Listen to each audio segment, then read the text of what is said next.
자, 오늘 대림절 첫째 주일을 맞이해서 오늘부터 그와 관련된 본문을 통해서 우리가 주님의 음성을 듣기를 원합니다. 자, 본문의 말씀은 성탄 때마다 우리가 익숙하게 접해온 본문입니다. 자, 너무나 익숙한 이야기이기 때문에 때로는 좀 오해되는 부분도 없지 않다. 그렇게 여겨지는데요. 이를테면 여러분 어떻게 이해를 하시는지 모르겠습니다. 이 요셉과 마리아가 베들레헴에 갔는데 여관에 있을 곳이 없어서 마구간에서 아기를 좀 급하게 낳게 되었다라는 그런 스토리죠. 그렇게 보통은 이제 이해를 하고 있지 않을까 싶습니다. 저도 그렇게 배워왔고요. 그렇게 인식해왔습니다. 또 이제 연극 중에 그런 연극이 있잖아요. 빈방 없습니까? 혹시 들어보거나 보신 적이 있으신지 모르겠는데 이 요셉이 만삭이 된 이제 막 해산할 때가 다 된 이 마리아를 데리고 방을 구하러 다니는 빈방이 없어서 막 헤매게 되는 그러한 성극 공연이 많이 이제 해마다 이제 행해지기도 하는데 그러나 여기에는 이 본문에 대한 오해가 있다라고 여겨집니다. 이 본문의 이야기를 다시 정리해 볼 필요가 있겠습니다. 일단 아구스투스 황제가 로마 제국 전역에 모든 사람들이 고향으로 가서 이제 호적 등록을 하도록 칙령을 내렸습니다. 그래서 이 다윗의 후손인 요셉은 이 만삭의 마리아와 함께 나사렛을 떠나서 다윗 왕의 고향인 유대 땅 베들레헴으로 향하게 되죠. 자, 6절을 보시면 이렇게 표현되어 있습니다. 거기 있을 그때에 해산할 날이 차서 이렇게 말씀합니다. 이 세 번역에는 좀 더 명료하게 표현되어 있습니다. 그들이 거기에 머물러 있는 동안에, 그러니까 베들레헴에 머물러 있는 동안에 마리아가 해산할 날이 되었다. 그렇게 표현하고 있습니다. 자, 요셉과 마리아가 밤늦게 도착해서 여관이 있을 곳이 없어서 마구간에서 갑자기 출산하게 되었다. 이런 뉘앙스는 아니란 얘기입니다. 오히려 당시의 문화를 고려해 볼 때 이 요셉이 고향에 찾아왔잖아요. 이 고향 사람들이 그들을 문전박대한다든지 그러지는 결코 않았을 것이다. 팔레스타인의 그 전통적인 문화로 하면 그 나그네를 특히 고향 사람을 환대하는 것이 당연하다라는 것입니다. 그리고 이 마리아는 이 유대 땅, 이 베들레헴 근처에 친척집이 있었어요. 예수님이 태어나시기 몇 달 전에 이 마리아가 유대 산골에 있는 사촌 엘리사벳의 집에 방문을 하게 되죠. 거기서 환대를 받습니다. 이 베들레헴이 지금 유대 중앙에 자리하고 있거든요. 만약에 이 베들레헴에서 숙소를 찾지 못한다면 그 친척집에 가면 되는 일이죠. 그리고 무엇보다도 이 출산을 앞둔 이 젊은 유대인 산모를 돕지 않는다라는 것, 그것은 당시의 문화로는 상상하기 어렵다라는 사실입니다. 자, 근데 이제 걸리는 구절이 또 하나 있죠. 7절 말씀에 그렇게 말씀하고 있어요. 첫 아들을 낳아 강보로 싸서 구유에 뉘었으니 이는 여관에 있을 곳이 없음이로라. 자, 여기서 여관이라고 했습니다. 근데 이 단어는 원래 칸탈리마라고 해서요. 그 뜻이 머무는 곳, 이러한 뜻입니다. 그러니까 경우에 따라서는 여관으로 번역이 될 수도 있겠습니다만 집이라든지 혹은 객실로 번역되는 단어입니다. 여관을 뜻하는 단어는 따로 있습니다. 판도케이온이라고. 그런데 이 누가복음 22장에 보면 이런 내용이 있거든요. 예수님이 제자들에게 유월절 음식을 나눌 그야말로 성만찬을 할 그 객실을 구하도록 합니다. 그게 이제 칸탈리마 같은 단어거든요.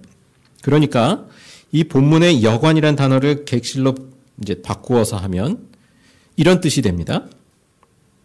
뭡니까? 그 집에 딸린 그 객실에 있을 곳이 없어서 구유에 뉘었다. 우리로 말하면 또 다르겠습니다만 사랑방이 딸려 있는데 거기에 있을 곳이 없어서 구유에 뉘었다라는 것입니다. 자, 여기 또 한 가지 생각할 것이 있습니다. 구유의 그 위치입니다. 자, 우리는 구유라고 하면 어디를 먼저 떠올리나요? 외양간, 헛간, 이런 그런데 이 팔레스타인의 그 소박한 농촌, 대대로 내려온 그 소박한 농촌들의 그 대부분의 집 안에 구유가 있다는 것이죠. 집 바깥에 구유가 있는 것이 아니고 집 안에 구유가 있다라는 것입니다. 그러니까 가족이 쓰는 공간이 있고요. 그 옆에 한 칸이 더 있다면 객실이 있습니다. 그리고 그 가족이 쓰는 공간이 밤에는 그 가축을 그 집 안으로 들여와서 뭐 도둑을 방지하는 그런 면도 있고 또 가축이 이제 뿜어내는 그런 어떤 온도, 열기 그것을 위해서도 그러하고 그래서 한 공간 안에 집안 식구들이 있고 그리고 약간 경사진 그래서 여기는 구유가 있고 가축이 있는 그러한 형태를 떠올리면 되겠습니다. 여기서 구유라고 하는 것 그것은 방바닥을 파서 만든다든지 아니면 나무로 만들거나 돌을 파서 만들거나 그런 경우입니다. 자, 아마도 이 고향 사람을 환대하는 그러한 문화, 그 문화를 생각해 볼 때 이 아기 예수가 출산했을 때요. 지금 어느 농가에 그 소박한 시골집이죠. 소박한 집에 아기 예수는 강보에 쌓여서 또 나름 어떤 신선한 짚이 이렇게 가득한 그 구유에 놓여 있는 그러한 모습을 생각해 볼 수 있겠습니다. 이 구유라고 하는 것이 소박하기는 해도 이 지저분한 것을 상상할 필요는 없다는 얘기입니다. 적어도 이 만삭의 마리아를 데리고 빈방이 있습니까? 여관을 찾아다니는 요셉을 상상하는 것은 이 본문에 대한 오해다라고 할 수 있겠습니다. 자, 그 다음 장면은 밤에 밖에서 양떼를 지키던 목자들이 등장하는데요. 유대인들은 원래 목축을 하던 사람들이죠. 대대로. 그리고 시편에 보면 여호와는 나의 목자시니 라는 표현처럼 이 목자의 이미지가 굉장히 좋기도 합니다. 그러나 이 1세기 그 예수님 당시의 그 팔레스타인의 목자들은 천대받던 직종이었습니다. 그 종교적으로 그 주도권을 쥔 그 사람들 입장에서는 세리들과 마찬가지로 천시하는 그런 사람들이었거든요. 그런데 역설적으로 예수님의 탄생 소식을 맨 처음 들은 사람들은 바로 이 종교 지도자들이 아니라 그들이 천대하던 목자들이었다는 것입니다. 자, 그런데요, 오늘 천사들이 등장하고 목자들에게 그 첫 소식을 전하는데 이 목자들의 입장에서 생각해 보면 그 아기가 진정 메시아라면 자신들과 같은 비천한 그 목자들이 거기에 갈 수 있겠는가, 접근할 수 있겠는가, 그런 생각을 할 법한 것이죠. 하지만 이 천사의 말이 이 아기에 대하여서 뭐라고 표현하고 있습니까? 12절 말씀에 보면 너희는 가서 강보에 쌓여 구유에 뉘어 있는 아기를 보리니 이것이 너희에게 표적이라 했습니다. 그러니까 메시아는 왕궁이나 부유한 집에서 나신 것이 아니란 얘기입니다. 목자들이 아기를 발견할 곳은 그들이 사는 집과 별반 다르지 않다라는 것이죠. 이것이 그들이 받은 표적이었습니다. 자, 목자들은 이제 베들레헴으로 달려갑니다. 도착하자 이 천사가 이 아기에 대하여 말한 것을 들려주게 되고 그 말을 듣는 자들이 그 이야기에 놀랐다고 했습니다. 자, 20절에 보시면 목자들은 자신들이 듣고 본 모든 일들이 이 천사가 일러준 그대로인 것에 놀라면서 하나님께 영광을 돌리고 찬송하며 돌아갔다고 했습니다. 자, 이 목자들이 보기에요, 이 요셉과 마리아, 이 아기 예수가 있는 그곳이 너무나 누추한 냄새나는 그야말로 그런 우리가 상상하는 그러한 곳이었다면 목자들이 그랬을 거예요. 차라리 우리 집으로 갑시다. 우리가 모시겠습니다. 그랬을 거예요. 비록 아기 예수가 태어난 곳은 소박한 곳이긴 하지만 그 어느 농가의 그 가족의 환대 속에서 태어난 것이죠.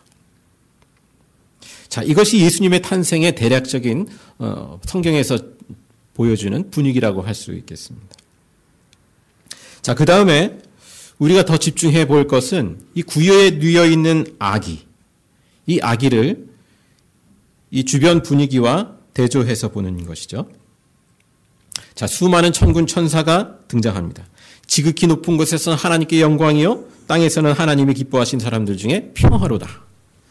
찬송하면서 이 구주 탄생의 소식, 온 백성에 미칠 그 큰 기쁨의 좋은 소식을 전합니다. 그런데 그 표징이라는 것이 너무나 소박하죠. 강보에 쌓여 구유에 뉘어 있는 아기. 막 굉장히 천군 천사의 그 찬송과 온 백성에 미칠 그 기쁨의 소식이라고 하는데 너무나 소박합니다. 또 그 누가복음 2장 1절 이하에 굉장히 거창하게 시작하거든요. 아우구스투스 로마 황제의 이야기로부터 시작하는 그 로마 제국의 그 넓은 로마 제국의 한 귀퉁이, 보이지도 않는 그 베들레헴, 거기에 감추인 듯 드러난 그 메시아의 표징이라고 하는 것. 굉장히 소박합니다. 자, 이 표징이라고 하는 것이 장차 어디로 연결됩니까? 예수님의 탄생과 예수님의 죽음, 결국 같이 연결이 되는데요. 십자가에 못 박힌 그 예수, 그 무력한 모습, 구유에 나신 그 예수의 그 무력한 모습, 그것을 표징으로 보여주십니다. 그 모습 자체만으로는 도무지 메시아를 떠올릴 수 없습니다. 자, 요즘 수요일 날 고린도전서 말씀을 보고 있습니다만 그 1장의 말씀에 이런 내용이 있죠. 유대인은 표적을 구하고 헬라인은 지혜를 찾으나 우리는 십자가에 못 박힌 그리스도를 전하니 유대인에게는 거리끼는 것이요 이방인에게는 미련한 것이라 했습니다. 자, 구유에 누인 아기, 십자가에 못 박혀 죽은 죄수. 자, 세상 사람들이 이 구주로서 기대하는 어떤 영웅적인 면모나 그 능력자로서의 이미지와는 상당히 거리가 있습니다. 그런데 하나님은 바로 그 약함을 통해 영광을 받으시고 참된 평화를 열어주셨다는 것이죠. 하늘엔 영광, 하나님께 영광, 땅에는 기뻐하심을 입은 사람들 중에 평화라. 자, 그 평화라고 하는 것은 당대 로마 제국의 평화와는 대조됩니다. 로마 제국의 평화에 길들여져 있는 사람은 누릴 수 없는 평화입니다. 힘없는 아기 예수로 자신을 계시하시는 하나님. 십자가에 못 박혀 죽으신 예수님으로 자신을 계시하시는 그 하나님을 아는 사람들이 누리는 평화인 것이죠. 자, 이처럼 오늘 본문의 말씀은 그렇게 구유에 오신 무력한 그 아기 예수가 세상의 구주시라고 소개하고 있습니다.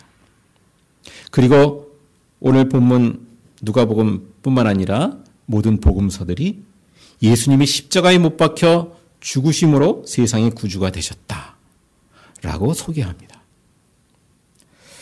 자, 이러한 이야기는 소위 지혜를 추구한다라고 하는 그 헬라인들에게는 미련하게 들리는 이야기고요. 표적을 구하는, 능력을 구하는, 그 하나님의 능력을 구하는 유대인에게는 거리끼는 것이었습니다. 십자가에 못 박힌 메시아 이야기. 이것은 사람이 생각해내서 만들어낼 수 있는 이야기가 아닌 것이죠. 그래서 고린도전서 2장 8절에 이렇게 기록하고 있습니다. 이 지혜는 이 세대의 통치자들이 한 사람도 알지 못하였나니 만일 알았더라면 영광의 주를 십자가에 못 박지 아니하였으리라. 당대의 빌라도 총독도 또 당대의 유대 종교 지도자들도 예수님의 십자가를 알아보지 못했다라는 것이죠. 자, 그러면 우리가 어떻게 알 수 있는가? 오직 하나님의 영, 오직 성령님께서 이 일을 알게 하신다라고 말씀하고 있습니다. 우리 함께 찾아 읽겠습니다. 고린도전서 2장 12절의 말씀입니다.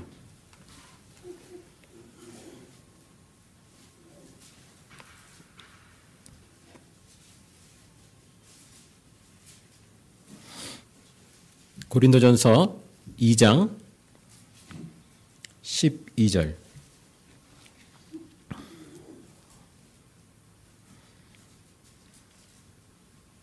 12절 함께 읽습니다. 우리가 세상의 영을 받지 아니하고 오직 하나님으로부터 온 영을 받았으니 이는 우리로 하여금 하나님께서 우리에게 은혜로 주신 것들을 알게 하려 하심이라. 하나님께서 은혜로 주신 것들을 알게 하시는 분이 바로 하나님의 영, 성령이시다라는 것이죠. 이 하나님께서 은혜로 주신 것들 중에 핵심이 되는 것은 바로 예수 그리스도의 그 십자가의 복음이라고 하겠습니다. 그 다음 이어지는 고린도전서 2장 14절을 보시면 제가 읽겠습니다. 육에 속한 사람은 하나님의 성령의 일들을 받지 아니하나니, 받아들이지 않는다라는 것이죠. 이는 그것들이 그에게는 어리석게 보이며 또 그는 그것들을 알 수도 없나니 그러한 일은 영적으로 분별되기 때문이라. 자, 구유에 나신 아기 예수, 성육신 사건, 그리고 십자가에 죽으신 예수님, 그 십자가의 복음을 깨닫는 것은 오직 성령으로라야, 하나님의 영으로만 가능한 일이라는 것이죠. 육에 속한 사람은 이 구유에 누긴 아기 예수에게서 하나님의 영광을 보지 못합니다. 이 육에 속한 사람은 십자가에 달린 예수님이 어떻게 구주가 되셔서 우리를 거듭나게 하시는지를 알지 못합니다. 육에 속한 사람은 도무지 예수님에게서 하나님을 볼 수 없습니다. 자, 마태복음 13장 44절에 천국은 마치 밭에 감추인 보화와 같다라는 말씀을 하고 있습니다. 밭에 감추인 보화. 천국은 이 구유에 누인 아기처럼 크고 화려한 곳만 바라보는 사람에게는 감추어져 있는 것이죠. 잘 눈에 띄지 않습니다.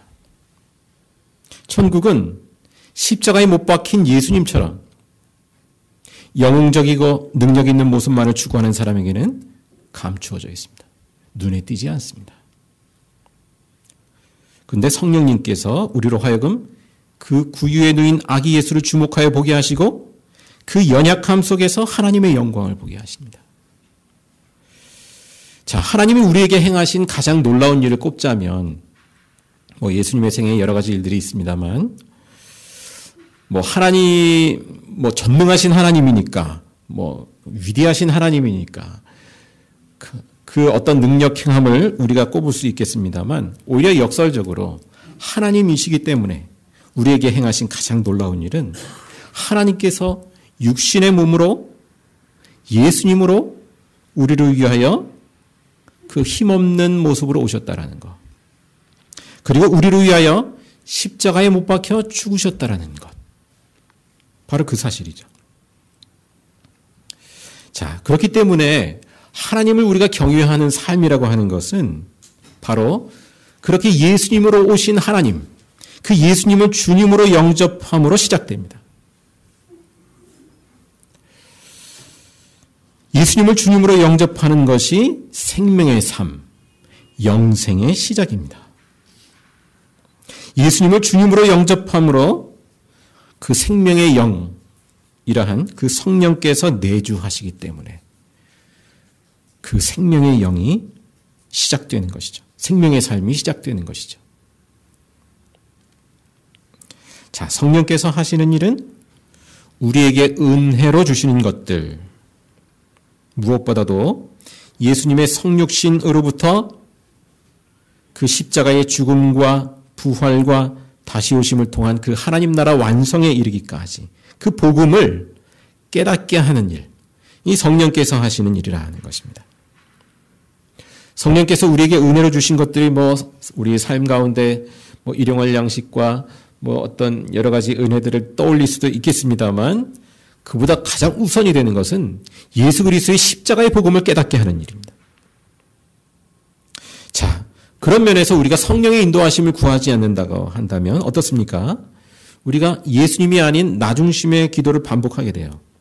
주님 나라가 아닌 나의 기도, 나의 나라를 구할 뿐이게 됩니다. 기도할지라도. 먼저 주의 나라와 의를 구하라는 말씀을 우리가 알고는 있지만 그것이 잘 실행되지 않는 것은 우리가 성령의 인도하심을 구하지 못하기 때문에 그러한 것이죠. 우리가 주파수를 맞추고 깨어 있다면 우리는 먼저 주의 나라와 의를 구하는 삶으로 더욱 나아갈 것입니다. 어느 신학자가 그 기독교인들의 실상을 이제 뭐 기독교인뿐만 아니라 뭐 여러 종교인들이 다 해당되는 것인데요. 실상을 보면 그렇다는 것이죠. 무교가 50%, 유교가 30%. 기독교인의 그 내면을 보면 그렇다라는 것입니다. 100% 종교인은 없다. 그 종교에 해당하는. 예를 들어서 뭐 다른 종교의 예도 드는데 불교 사찰에서요 행해지는 것을 보면 겉은 불교인데 속은 무속신앙인 경우가 많다라는 것이죠. 뭐 예를 들어서 우리 뭐 잘 아는 대로 기와장에 이름을 써서 복을 빌고 또 20철에 수능 합격 기원 100일 기도 뭐 이렇게 현수막을 붙이고 기도를 합니다. 사실 불교가 아니라 무속신앙에 가까운 것이죠. 그런데 이제 한국 기독교도 뭐 크든지 작든지 그런 모습들이 있다라는 것입니다. 껍데기는 기독교인데 속은 무속신앙의 그 기복주의, 그리고 유교의 가족주의, 위계주의 이러한 것이 자리하고 있다라는 것이죠. 물론 저기 복을 비는 것 자체가 잘못된 것은 아닙니다. 기복은 당연히 신앙 안에 포함되어 있는 것이죠. 하나님께 복을 구하는 것 당연한 것이죠. 기복주의가 문제인 것이죠. 자, 어쨌든 저와 여러분은 몇 퍼센트 그리스도인인가요? 뭐 그 딱히 잘라 말하기 어렵겠습니다만 몇 퍼센트 우리가 그리스도인인가? 적어도 진정한 그리스도인이려면 성령님께서 우리로 하여금 깨닫게 하시는 그 복음의 내용, 그 예수님을 온전히 바라보는 것이 반드시 선행되어야 되리라고 믿습니다. 오늘 말씀을 통해 보자면 구유에 누인 아기의 표적을 우리는 보는 눈을 가지고 있습니까? 십자가에 못 박힌 예수 그리스도의 그 표징, 그것을 보는 눈을 우리는 가지고 있습니까? 그 무력함을 통해 자신을 계시하시고 구원하시는 그 하나님을 만남을 통해서 우리가 참 그리스도인으로 서게 하시는 그 성령님. 자, 대림절을 맞이하면서 우리가 예수님을 새롭게 나의 구주, 나의 주님으로 영접할 수 있기를 간절히 바랍니다.